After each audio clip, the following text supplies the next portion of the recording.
Well, hello there guys, welcome to Dino's Vault and welcome to my first ride review of the Royal Enfield Thunderbird 350X. I know you guys are really eager to know as to how it rides. That's exactly what I'm here to share. But before that, just in case you haven't seen my detailed walk around review of the Thunderbird 350X where I showcase it in 4K Ultra HD, I highly recommend that you watch it right away because in that video I share almost everything that you need to know about this all new modern retro classic roadster from Royal Enfield. So Royal Enfield have always offered us motorcycles that one buys with his or her heart rather than with his mind, because when we go with our mind, we have reasoning, we have analysis, we think about the features, we weigh the pros and cons, check the value for money proposition, compare it with its rivals, and then make up our mind finally.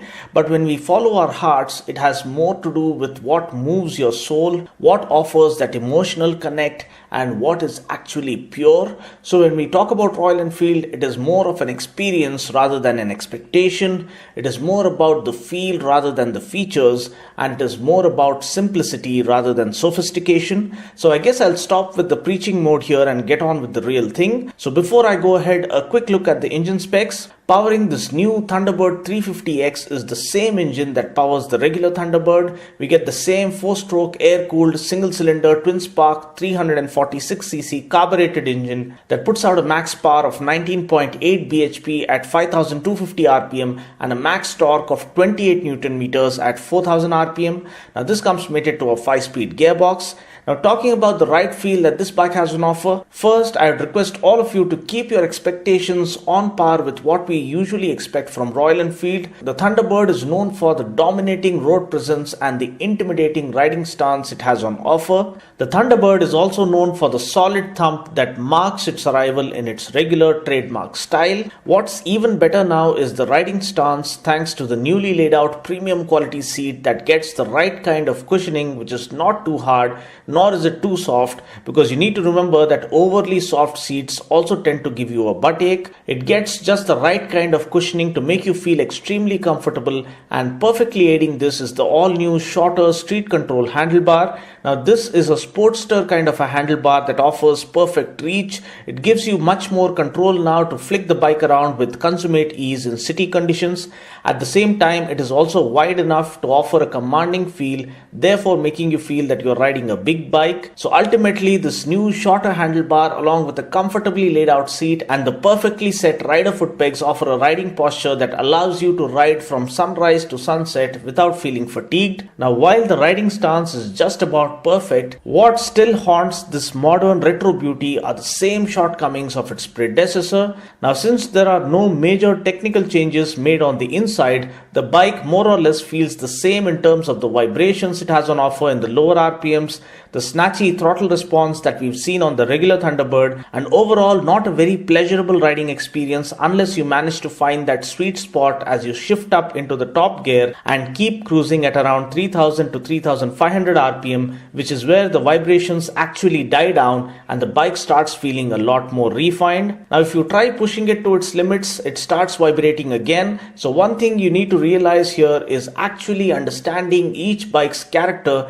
and respecting it for what it has on offer. Now you cannot expect the BMW S1000RR kind of performance from a Harley Davidson bike. Similarly, you cannot expect a Harley kind of a feel from a Triumph Tiger. These are different motorcycles that offer different experiences. So talking about Royal Enfield, what sets it apart is its age-old rich legacy spanning over 100 years. Now Royal Enfield defines and sums up Indian motorcycling long before these technologically advanced machines actually invaded our market. Even decades ago, riders on their Royal Enfields used to gear up, pack up their saddlebags, and venture out to explore new places, discover peace, and experience freedom in its truest form. So there's no taking away the legacy of the brand that will be celebrated forever. Now I know it doesn't offer the refinement that other sport bikes offer, but that's the way the bike has been made, and it offers a raw riding experience.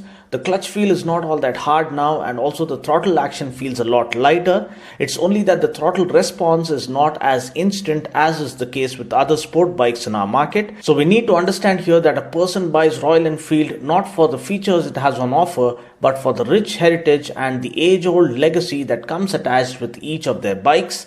Now times may change and motorcycles may come and go, but Royal Enfield is an immortal brand with an unbeatable legacy that will live on forever in the heart of every motorcycle enthusiast across this world. Now the major USP or the unique selling proposition of this bike has to be the tremendous road presence that this bike offers. I mean, it's really quite amazing. Believe me, it looks absolutely stunning on the road after receiving these new design updates. Also, another major USP that falls to the favor of this bike is the super large 20-liter tank that results in offering amazing tank range. Now talking about the brakes, we get a 280mm disc with 2-piston caliper up front and a 240mm disc with single piston caliper at the back. The brakes again don't offer that razor sharp precision of a sport bike, but I guess the stopping power is decent enough considering the kind of power and performance that this bike has on offer. The suspension setup is more in line with offering great comfort. The chunky 41mm front telescopic forks soak up the bumps effortlessly.